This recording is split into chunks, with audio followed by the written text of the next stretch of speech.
A nuestra patria llegó, como llegó, a más de 60 países del mundo. El poder oscuro y criminal del narcotráfico. Colombia es un país desgarrado por muchas guerras. La de la cocaína agrava todas las demás. Así, en 1989, los narcotraficantes y sus aliados de ultraderecha asesinaron al candidato presidencial Luis Carlos Galán.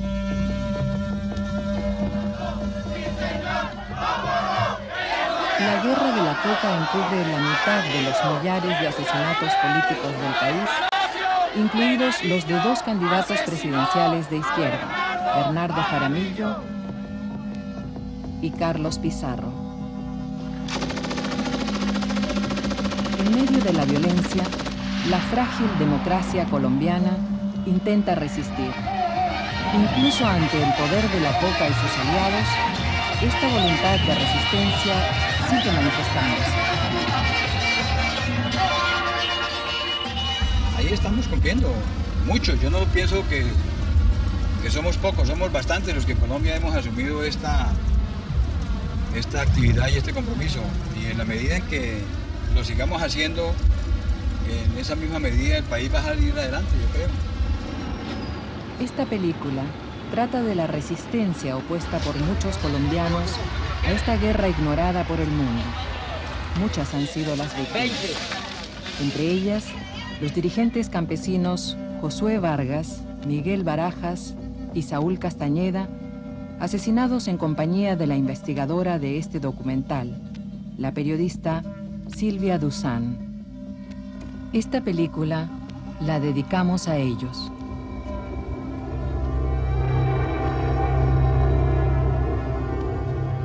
En la mitad de Colombia, al pie de los Andes y bañada por el gran río Magdalena, se extiende la vasta y fértil región del Magdalena Medio. Aquí se cometen las más tremendas violaciones de los derechos humanos. En Barrancabermeja, la ciudad más importante de la región, hay quienes dan testimonio de lo que ocurre a riesgo de sus vidas. Chucho, ¿me hacen las fotos, por favor? Estas son las fotos de mañana en las páginas. Entonces ahí está todo. Chucho Villamizar es fotógrafo de Vanguardia Liberal, un valiente diario regional que por sus denuncias ha sufrido numerosos ataques. Chucho, amenazado a causa de sus fotos, busca en el Comité de Defensa de Derechos Humanos el consejo del abogado Jorge Gómez. Por acá venía a charlar un momentico con usted. Pues, realmente a ponerle en conocimiento una situación que me está sucediendo estos días a raíz de unas fotos y unas informaciones que se están publicando en el periódico. ¿Cuáles fotos? Son unas fotos sobre la cuestión de los bombardeos que están sucediendo en la parte de Yondó y sur de Bolívar. ¿En la Concha? Sí, en la Concha, en la vereda de la Concha. Entonces, pues, se supo que estaban bombardeando y que estaban llegando muchos militares al aeropuerto. Entonces yo me trasladé hasta el sitio y se hicieron estas fotos. Y de un avión de Estados Unidos que vino con unos militares. Esta es.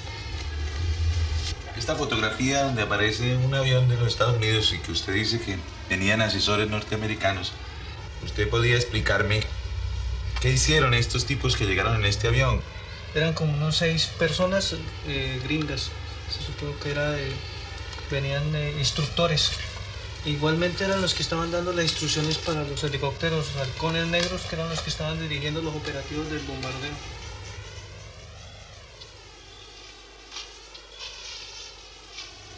Fui comisionado por el periódico y nos trasladaron hasta el sitio donde hubo unos bombardeos contra un grupo de guerrilleros. El ejército nos dijo que esa era la escuela de cuadros del 24 Frente de la FARC. El helicóptero pues también en ese momento creo que en operativo se disparaba a la montaña, ¿no? Entonces, sí, por la gente que ha llegado al albergue nos dicen que allí los bombardeos han afectado a la población civil y que la guerrilla se encuentra distante de donde está esa población civil. Pues el periódico nuevamente me comisionó para que fuera a hacer esta información y yo pude constatar realmente el bombardeo de toda la vereda. También fue destruida la escuela una escuela y fue volada una caseta comunal que los mismos campesinos habían construido. Esto fue lo que quedó del salón de clases de los niños.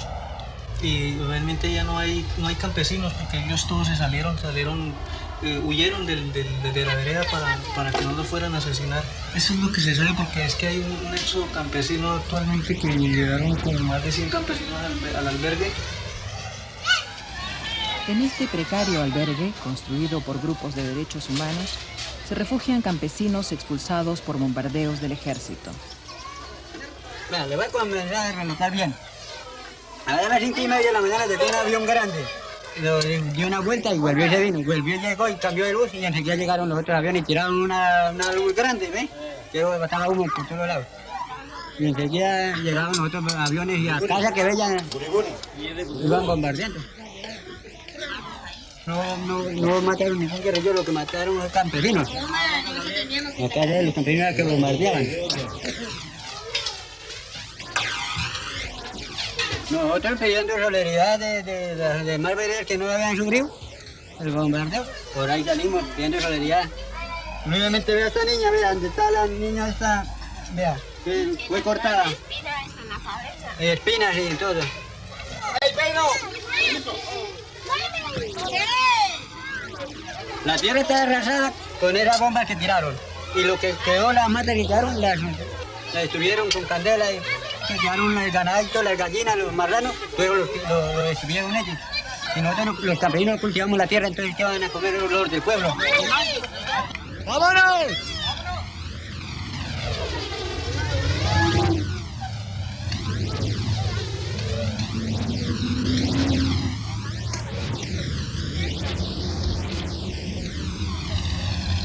Los campesinos desplazados emprenden un largo viaje de regreso a sus tierras para rehacer sus vidas.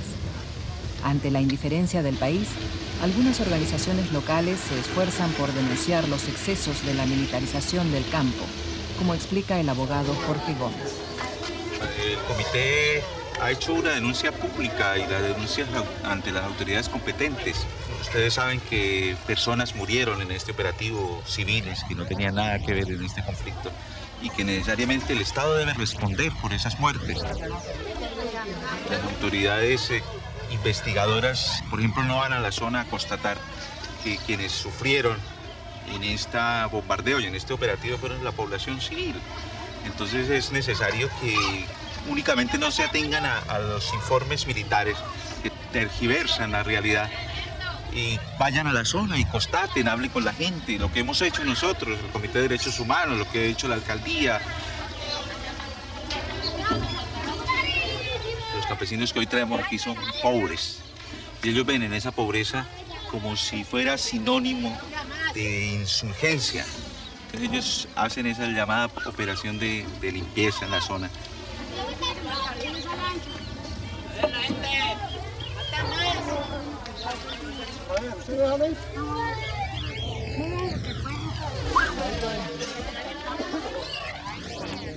También acompaña a los campesinos en su ardua jornada de retorno el alcalde del municipio bombardeado, Braulio Mancipe.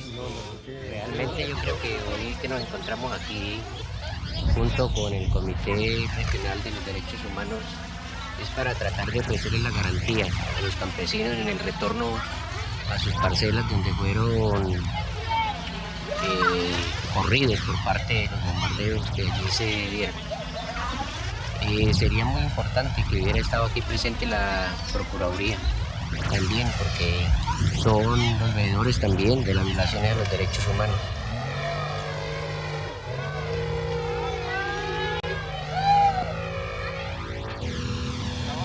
Según los militares, estos campesinos son colaboradores de la guerrilla porque apoyan al principal partido legal de la izquierda colombiana, la Unión Patriótica. Todos sentimos miedo, ¿no? Pero ese miedo no debe ocasionar el silencio de la gente. Es decir, ese miedo hay que romperlo a través de la denuncia, de la crítica, del trabajo, ¿cierto? Porque si nos llenamos todos de pánico, yo creo que ese silencio va a ser cómplice de la guerra sucia.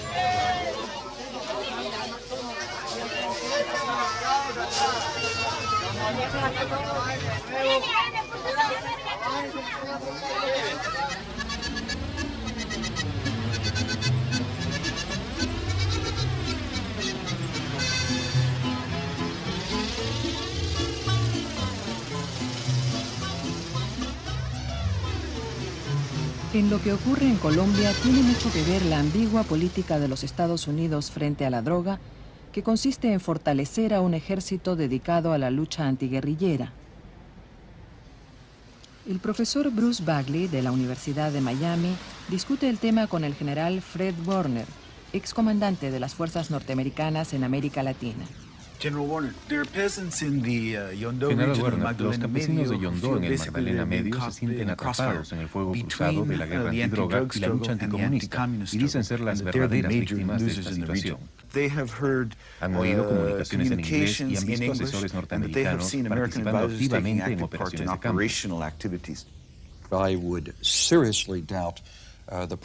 Yo dudaría seriamente de la presencia de militares norteamericanos operando en terreno.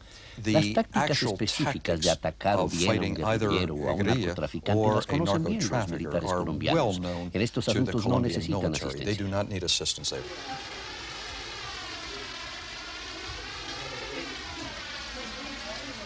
Braulio Mancipe es el primer alcalde elegido por voto popular en Yondó, el municipio bombardeado. Campesino como sus electores, su lucha contra la represión militar en el pasado le valieron una gran reputación y 2 años de cárcel.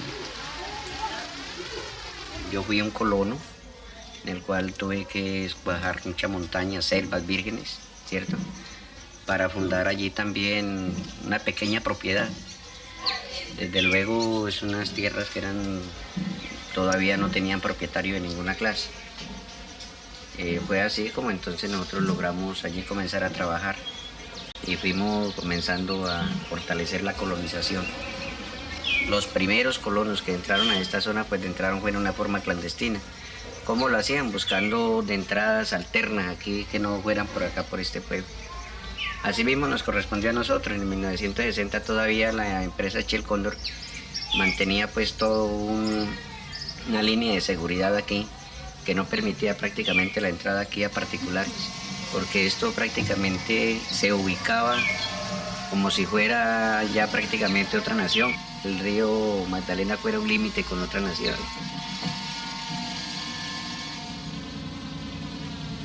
La región del Magdalena Medio está estratégicamente situada sobre el principal río navegable del país. Bajo sus tierras hay petróleo, por lo cual, desde principios del siglo, estuvieron instaladas allí las empresas petroleras multinacionales. Hacia la capital fueron desplazados los primeros colonos campesinos por los terratenientes que llegaron después. A esas tensiones se sumaron los conflictos entre las multinacionales y los recién creados sindicatos petroleros.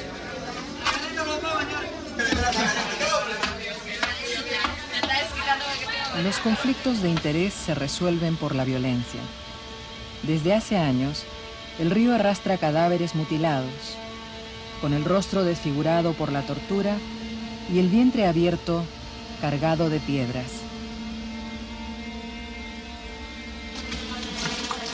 En los años 60, diversos grupos guerrilleros de izquierda aparecieron en la zona. Al principio, campesinos y obreros los recibieron como aliados y protectores. Pero cuando su fuerza creció y empezaron a extorsionar y secuestrar por igual a pequeños campesinos y a grandes terratenientes, perdieron apoyo de la población.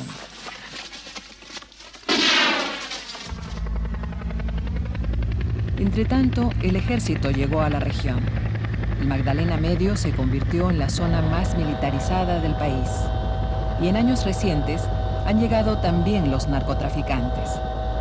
Se creó entonces una nueva alianza política entre terratenientes, militares corruptos y narcotraficantes que han comprado más de 500.000 de hectáreas y hacen ostentación de su riqueza en las formas más extravagantes. Con algunos terratenientes locales y oficiales del ejército, los varones de la droga iniciaron una cruzada anticomunista. Contrataron mercenarios israelíes y británicos para adiestrar grupos de autodefensa que se convirtieron en escuadrones de la muerte paramilitares. Los narcos colombianos controlan casi toda la cocaína que se consume en el mundo, especialmente en los Estados Unidos. En 1989, cuando Colombia emprendió la guerra contra la coca, la ayuda norteamericana se centró en el aspecto militar. Los informes señalaban que en los primeros $65 millones de los Estados Unidos no se incluía específicamente equipos para inteligencia que la policía había pedido. ¿Por qué los Estados Unidos enviaron primordialmente equipo militar convencional a Colombia? La primera dimensión del problema es el respeto por la soberanía. Pues se quieren utilizar estos fondos de acuerdo con lo que el receptor cree que son sus necesidades más apremiantes, y no determinar desde afuera al centavo cómo se deben gastar o asignar ¿Respondimos entonces a las demandas de los colombianos? Absolutamente. El paquete de los 65 millones fue diseñado por los militares colombianos y no determinado por el Departamento de Defensa de los Estados Unidos.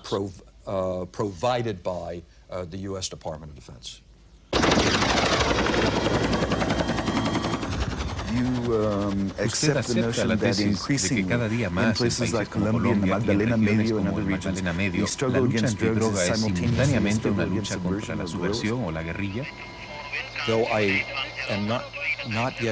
Aunque no estoy muy convencido del grado de relación entre los narcotraficantes y la guerrilla que algunos han propuesto. No he visto la evidencia. La teoría de la narcoguerrilla. Creo que sí hay alguna relación, pero creo también que hay una conexión entre elementos de la derecha y los narcotraficantes, lo cual hace que la situación sea mucho más compleja. La complejidad de esta situación es visible en Barrancabermeja.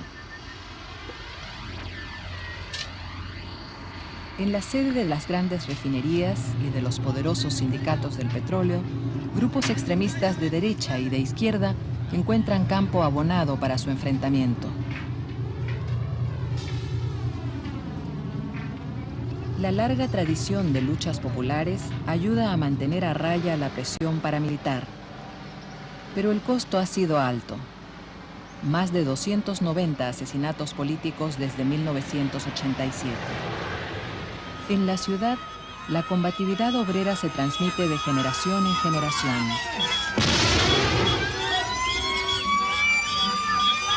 Existe a la vez temor a las guerrillas y odio al ejército. En el conflicto todos han puesto su cuota de sangre o de sufrimiento.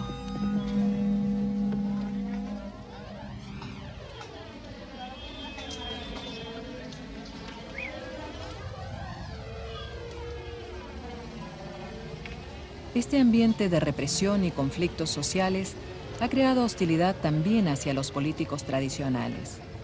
La excepción es Horacio Serpa, senador del Partido Liberal que encabeza a FILA, un grupo progresista en la región. ¿Qué, chiquito? ¿Ah?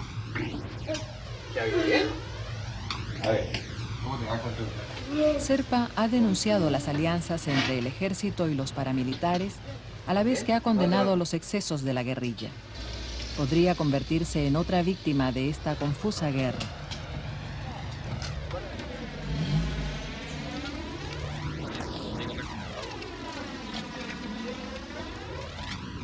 Lo peor que le puede suceder a un pueblo es la guerra.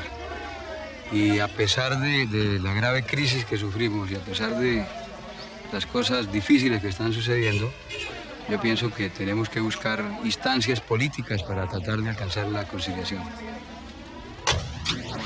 He tenido siempre la idea de que una de las razones por las cuales hay tanta violencia política y hay insurgencia y alzamientos en armas se debe a que en un momento de nuestra historia política solamente hubo dos opciones de participación en la vida democrática nacional, el liberalismo y el conservatismo.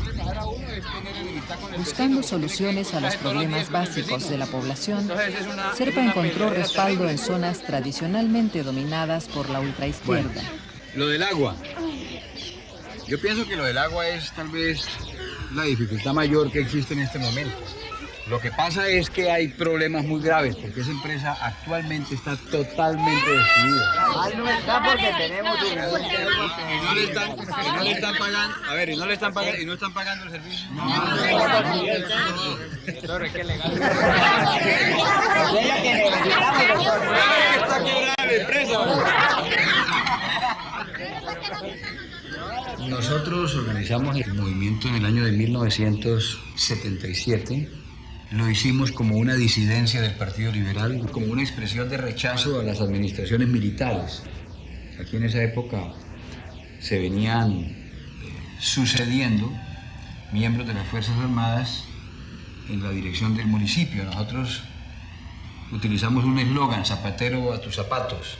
Pero es muy difícil combatir con ideas mientras los demás combaten con armas. Entonces nuestra organización política ha tenido por ese motivo limitaciones. Aquí en Santander hay unas zonas en donde no tenemos cabida porque nos rechaza el sector guerrillerista. Y discurso contra metralleta no cabe. Y en otras regiones tampoco tenemos oportunidad del debate público porque nos rechaza la acción violenta del paramilitarismo.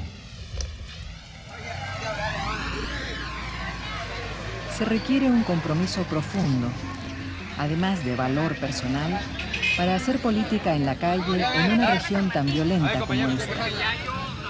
Pues aquí en esta zona es un riesgo hacer actividad política y actividad sindical y cualquier otra labor en la que esté de por medio un interés social. Pero yo pienso que quienes estamos comprometidos con tareas de esta naturaleza tenemos que adelantarlas. Y claro, tratar de que no se les facilite tanto las cosas a los violentos.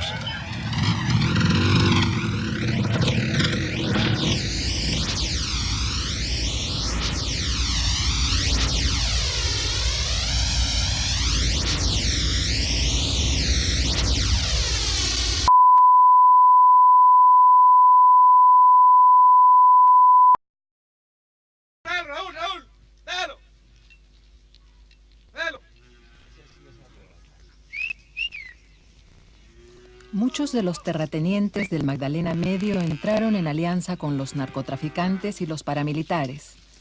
Otros no lo hicieron, como Alipio Ortiz, dirigente de la Asociación Local de Ganaderos. Yo tengo dos fincas, un poco distante una de la otra. Sin embargo, hay una que está en una área totalmente difícil, diríamos, está en la boca del lobo, donde no puedo ir, sino de vez en cuando, a pesar de que la vinculación mía con la comunidad es bastante aproximada, yo les ayudo en todo cuanto pueda.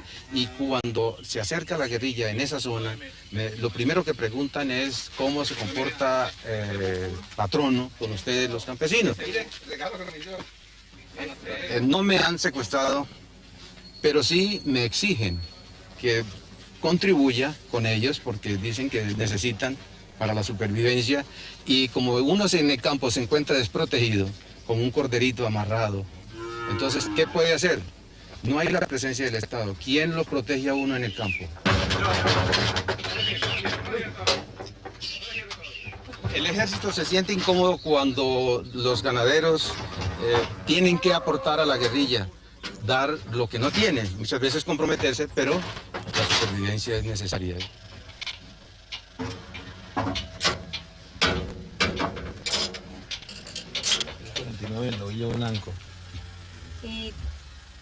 Pequeños propietarios como Carmen tienen que irse, vendiendo lo poco que poseen. Pobrecita Carmen, ¿verdad? Ella fue perseguida, no sé si por grupos paramilitares, por guerrilla. Se consagra al trabajo, al sustento de la familia, pero a ella la amenazaron que tuvo que desaparecer del panorama barranqueño, porque la amenazaron fuertemente. 293.000. Los que se quedan tienen que escoger bando. Se recluta a los campesinos en grupos de autodefensa contra las guerrillas, con dinero de los latifundistas y patrocinio del ejército. Las armas que tenemos son armas que el mismo ejército nos las ha facilitado. en ese mismo entrenamiento hubieron hombres de las mismas fuerzas militares recibiendo cursos que luego fueron enviados a otras regiones a dar esos mismos entrenamientos. En 1985, los narcotraficantes transformaron los grupos de autodefensa en escuadrones paramilitares, verdaderas máquinas de asesinar. Con el pretexto del anticomunismo, masacraron pueblos enteros y llegaron a hacer peligrar la estabilidad de la nación.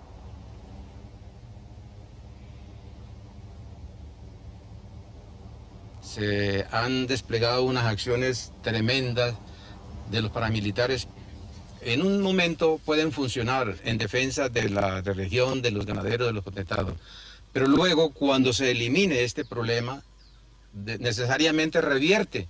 Entonces se constituyen en factor de mortificación, de chantaje para las mismas personas que en un momento protegían. La reacción del gobierno llegó por fin con 5 años de retraso. Destituyó a algunos oficiales del ejército y puso fuera de la ley a las autodefensas, que sin embargo demostraron cuánto respaldo tenían. ¿Qué los mueve a hacer esta concentración? A que el presidente ponga cuidado a los problemas que existen en el campo. ¿Que para usted cuáles son? Que a ver si hacemos los grupos de autodefensa y que no nos los quiten, porque la guerrilla vuelve y se mete a los campos y matan a los campesinos. Soy hijo de un par de humildes campesinos. Luzco es este camuflado y lo siento.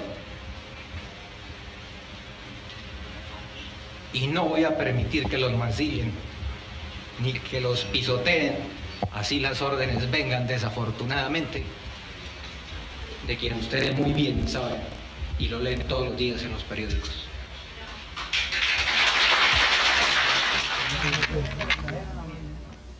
General Warner, in your opinion, is the Colombian military ¿Las Fuerzas Armadas colombianas están involucradas en violaciones de los derechos humanos en nombre de la guerra antidroga en Colombia? Yo creo que hay suficiente evidencia para respaldar esa acusación. Que si los Estados Unidos han tomado esto en consideración, sí, lo han hecho. Pero el rol esencial lo debe jugar el propio gobierno colombiano, ejerciendo plenamente su autoridad civil sobre los militares.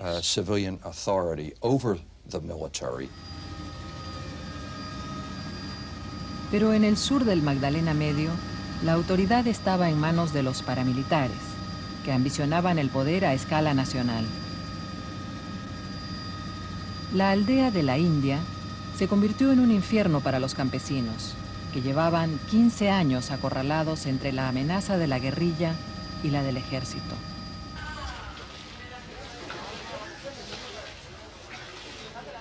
Hace 3 años, estos campesinos emprendieron una ofensiva de paz. Los dirigía Josué Vargas, cuyos sueños idealistas inspiraron el entusiasmo de la investigadora de esta película, Silvia Duzán.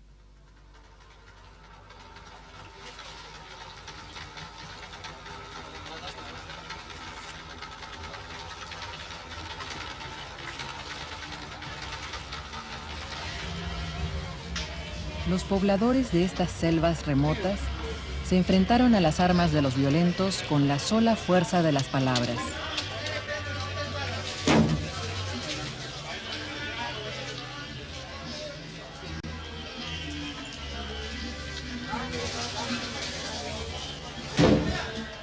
Ante la exigencia de los paramilitares de unirse a ellos, irse o morir, respondieron creando una asociación campesina cuyo lema era: por el derecho a la vida, a la paz y al trabajo. La guerra la consideramos a contra del hombre de trabajo, ¿sí? Porque realmente nosotros aquí nadie nos defendió. El ejército, que se considera Constitución Nacional, en ningún momento más bien nos acosó. Los guerrilleros con su política también nos llevaron a un problema serio y después vino los grupos paramilitares y eso bueno, más nos condicionó y nos obligó a tomar la posesión que hoy entonces llevamos. De lógico que por el acoso, por las condiciones que nos pusieron, nosotros tuvimos que organizarnos y vimos que la mejor salida era sin armas. El país tenía muchas armas y nada se había solucionado, entonces vimos que con los brazos cruzados quizás la podíamos obtener y gracias a Dios por allí se consiguió la paz.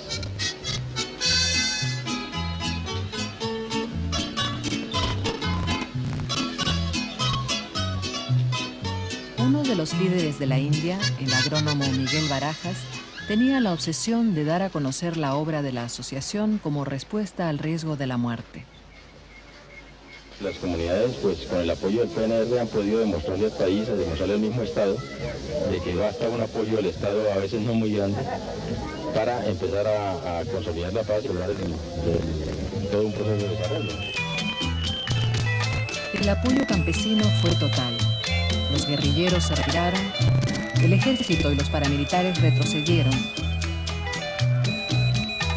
La propuesta pacífica de la India empezó a encontrar eco a escala nacional. Comparados con hace 3 años, no hay ni la sombra de lo que era esa época. Hoy vivimos con toda la tranquilidad, la gente puede trabajar, puede producir, todo el mundo está queriendo reconstruir sus fincas, están cultivando, están construyendo sus viviendas, comprando ganadito para entrar a sus fincas. Ha llegado mucha gente a la región de los que se habían ido y aún personas establecidas en la región viendo los resultados de la paz.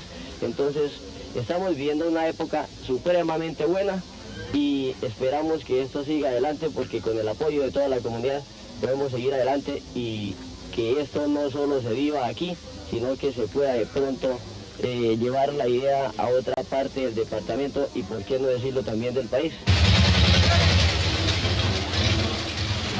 Pero el sueño duró poco. Los guerrilleros regresaron y el ejército acusó a la asociación de colaborar con ellos. La presión paramilitar se hizo asfixiante. Pese al peligro, Josué, Miguel y Saúl siguieron adelante. En este café, reunidos con Silvia Duzán, todos fueron asesinados.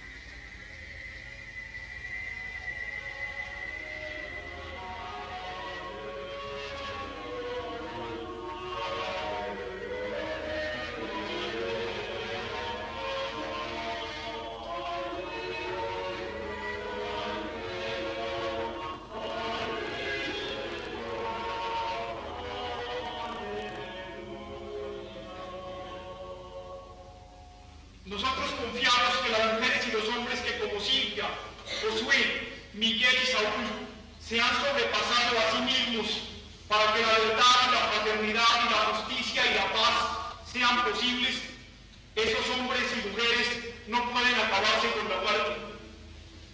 Porque ellos ya hacían cada día la experiencia de la muerte, cuando arriesgaban su seguridad personal, porque experimentaban una realización mayor en abrir esperanzas para otros, en darle una voz a los que no tienen voz.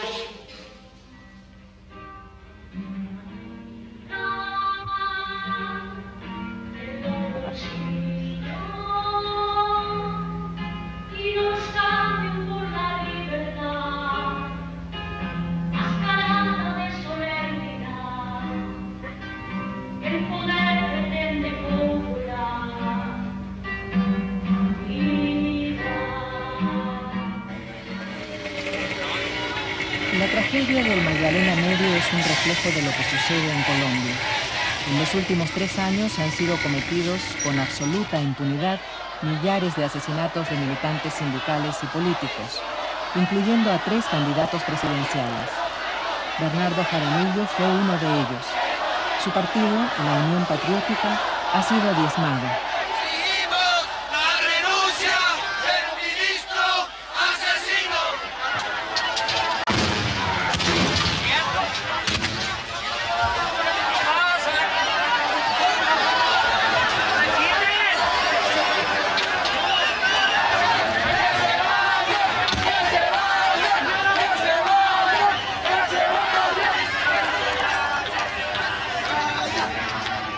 asesinato vil de Bernardo Jaramillo nos han ganado una tremenda batalla a los partidarios de la paz. No podemos ir a las elecciones de la presidencia de la República porque nos han destruido nuestra bandera, nuestra organización, nuestra política. El pueblo unido jamás será vencido. El pueblo unido jamás será vencido. Con el terrorismo creció la protesta nacional contra la pasividad de las autoridades. Una esperanza de cambio fue el nombramiento de un nuevo ministro de gobierno, Horacio Serpa. Su experiencia en el Magdalena Medio anunciaba cambios en la acción gubernamental. Uno de los propósitos fundamentales que tenemos que imponernos es el de desarrollar una pedagogía por el pluralismo. Y yo pienso que se hace absolutamente necesario acostumbrar a los colombianos que por fuera de ser liberal o de ser conservador hay otras posibilidades. Y también acostumbrar a que las ideas de izquierda no tienen por qué identificarse necesariamente con las expresiones de violencia, que ser comunista, por ejemplo, no es ser delincuente, y que estar en contra de los parámetros de los partidos o de los parámetros gubernamentales no significa tampoco estar en una actitud ni de connivencia con la guerrilla ni de lucha subversiva. A pesar de la campaña de terrorismo desatada por la ultraderecha y de las acciones de sabotaje de la guerrilla, las elecciones presidenciales se celebraron en mayo de 1990.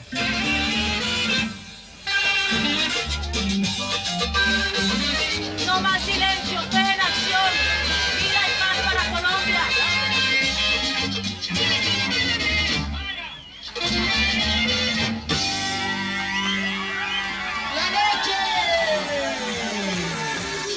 Los electores no se dejaron intimidar por la violencia.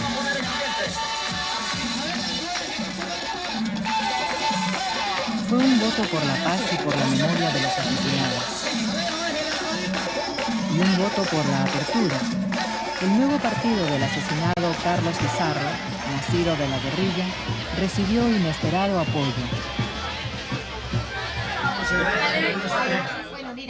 Fue un voto por las banderas de Luis Carlos Galán, cuyo asesinato le impidió llegar a la presidencia. Su padre congregó la simpatía de sus seguidores. La democracia no es perfecta, pero hay que seguir justamente en el perfeccionamiento de esa democracia, buscando que sea verdadera, es decir, que convoque a todos los estamentos sociales y a todos los integrantes de la nacionalidad colombiana.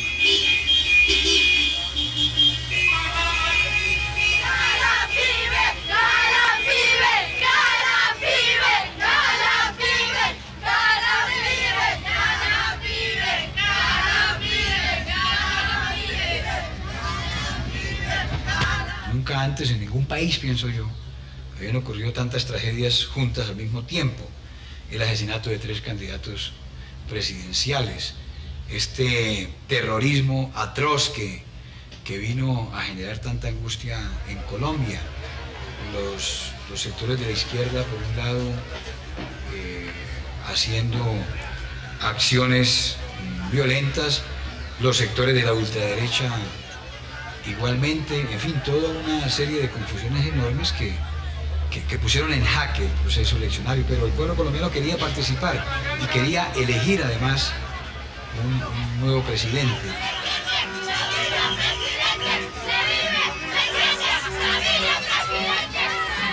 César Gaviria, heredero de Galán, es el nuevo presidente. Habrá futuro, fue su consigna electoral. Ha denunciado el paramilitarismo y cree, como Serpa, que la guerra de la droga no la puede librar Colombia sola. Esta guerra del narcotráfico no es una guerra de Colombia. Colombia no es un país de narcotraficantes, esa es una falacia. Colombia es una víctima del negocio de la cocaína. Por ese motivo en Colombia hay un sentimiento de rechazo a esa política de librar una guerra porque sí, o porque le conviene a los Estados Unidos. ¿Hacia dónde cree usted que va la guerra contra la droga en Colombia y en América Latina durante los próximos años? Unfortunately, I am pessimistic. Desafortunadamente, soy muy pesimista sobre las posibilidades de resolver el problema. Veo una expansión del problema de la demanda de la droga y, por consiguiente, una respuesta lógica por el lado de la oferta. Y a no ser que haya voluntad por parte de los Estados Unidos para asumir el problema de manera más profunda, dándole prioridad a la demanda y con una visión a largo plazo, tanto los Estados Unidos como América Latina sufrirán las consecuencias.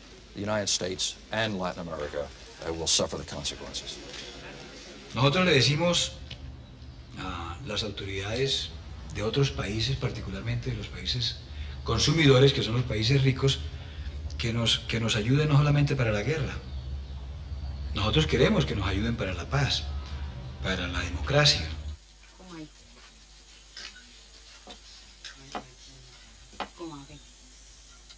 La política norteamericana de seguir militarizando la lucha contra la cocaína tendrá en Colombia un impacto negativo. Los problemas sociales de gente como la de Yondó no se solucionan con bombardeos del ejército. Hoy le hicimos una invitación al obispo para que viniera. Estamos agradecidos por continuar con el alcalde y el señor obispo, que son los únicos que han metido el brazo por nosotros. La iglesia nos prestó un dinero para comenzar a trabajar otra vez de nuevo. El gobierno central no se ha ocupado de ellos. Solo del obispo, el alcalde y las organizaciones de derechos humanos han recibido ayuda. Si las naciones que tanto pregonan decir ayudarle a nuestra Colombia, en vez de traer helicópteros nos traen tractores, nos traen dólares para convertirlos aquí en pesos y poderle dar de pronto créditos a los campesinos, pues hombre, yo creo que esa es la manera de realmente combatir aquí la misma guerrilla.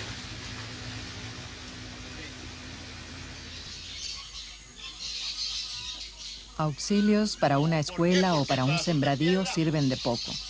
Se necesita una política global del gobierno y no solo rituales religiosos. No nos sirve. Necesitamos tener un corazón de carne, es decir, un corazón verdaderamente humano. No se saldrá adelante si no hay ese empeño de todos para colaborarse, para formar verdaderamente unidad en el respeto y en la colaboración. Braulio Mancipe, el alcalde, ha sabido demostrar en el casco urbano de Yondó que el pluralismo político es posible. Lo que más cuenta fue el gran entendimiento que pudimos tener con todos los sectores políticos, puesto que en el Consejo estaba conformado de liberales, conservadores, Unión Patriótica y hasta comunistas.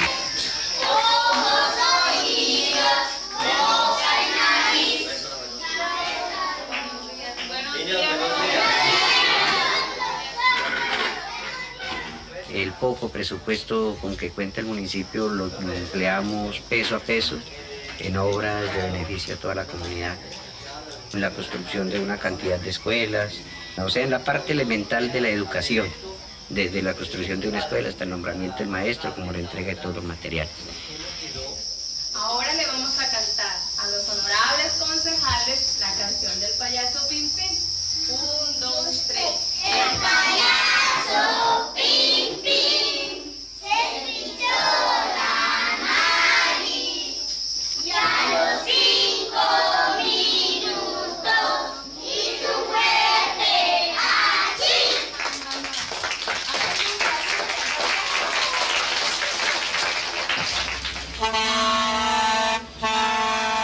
Los programas locales de desarrollo no bastan mientras la impunidad subsista. En la India, las amenazas y la insuficiencia del aparato judicial han bloqueado la investigación sobre el asesinato de Silvia Duzán y los 3 dirigentes campesinos. ¿Qué hubo? ¿Ya va? ¿No? Bien. ¿Listo para viajar? Ah, ya, bueno. ¿Cómo tiento? Claro. Siéntate, hermano.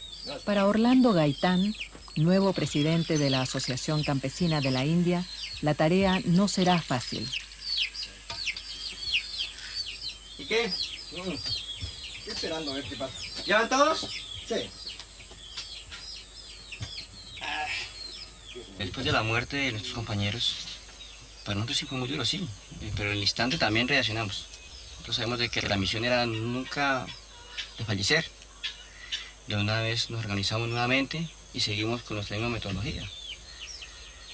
Los diálogos con todos los grupos armados. Mire, primero que hablamos con los militares, con el coronel del batallón, que nos dijera en qué posiciones tenía y en qué forma podía él colaborar también. Porque el conflicto primero entró fue entre guerrilla y militares, y en donde la gente era torturada y matada por ellos mismos también. Entonces, sí eran parte del problema. Ahora le pedimos que fuera más bien a entrar parte de la solución del problema, del proceso de paz. Con la guerrilla también dialogamos, claro que no hemos dialogado masivamente. Con los paramilitares no hemos hecho una reunión masiva, pero creemos de que, hablando con los militares, es como si fueran los paramilitares.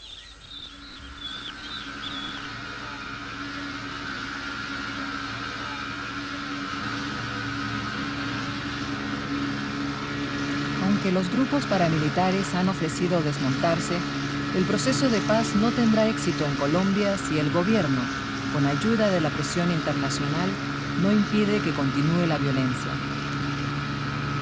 Por miedo, muchos campesinos de la asociación no asistieron a la primera reunión convocada después de los asesinatos. El motivo por el cual nos hemos reunido es el de darle respuesta al tercer aniversario de la Asociación de Trabajadores Campesinos del Carare, una idea creada en esta región para sacar adelante una comunidad que espera, que desea y que quiere y que confía en el desarrollo y en el proceso de paz, el cual hemos llevado adelante. Los familiares evocan la memoria de los líderes. Josué, Miguel y Saúl se alejaron para siempre, pero sus ideas y propósitos de desarrollo, paz y progreso siempre quedaron aquí. Somos más de 7.000 campesinos que asumen esta gran responsabilidad, ansiosos de presenciar la paz y el desarrollo a través del diálogo y el entendimiento. En mi condición de ministro de gobierno he sido perentorio. La autoridad tiene que cumplir con sus deberes, no puede salirse de sus atribuciones. A quien lo haga, el propio Estado lo va a investigar y lo va a sancionar ejemplarmente. El gobierno quiere unas fuerzas militares que cuenten con la confianza ciudadana y no tendrán la confianza mientras los ciudadanos no la consideren como un factor de estabilidad imparcial en política. La presión de muchos colombianos decididos y de grupos internacionales ha obligado al gobierno a reconocer las violaciones de los derechos humanos. Pero la tarea de Jorge Gómez no tiene fin. Llegan cada vez más campesinos expulsados de sus tierras. Pero la situación ha cambiado para ustedes. Mucho, sí, ha cambiado bastante. Por ejemplo, nos abrieron una cuenta y hemos pedido mercado y antes de eso, muchas veces de pasar semanas, mejor dicho, con hambre, que es hervir lo que se pueda o ir hasta pedir para poder alimentarnos. ¿Quiénes les han ayudado aquí a...? El pueblo nos ayudó mucho. Con mercados, por lo menos la Cruz Roja nos trajo un poco de mercado. Ahora hará unos 2 o 3 meses nos trajeron de Yondó un mercado hasta grande. Y nos lo repartieron y tuvimos para un tiempo, ¿no?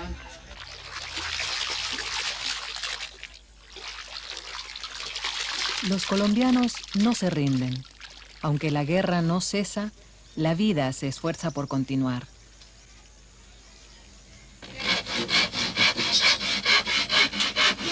El mundo ve los problemas de Colombia exclusivamente desde el ángulo de la droga, pero la negación del derecho a la vida, a la paz y al trabajo tiene raíces más complejas.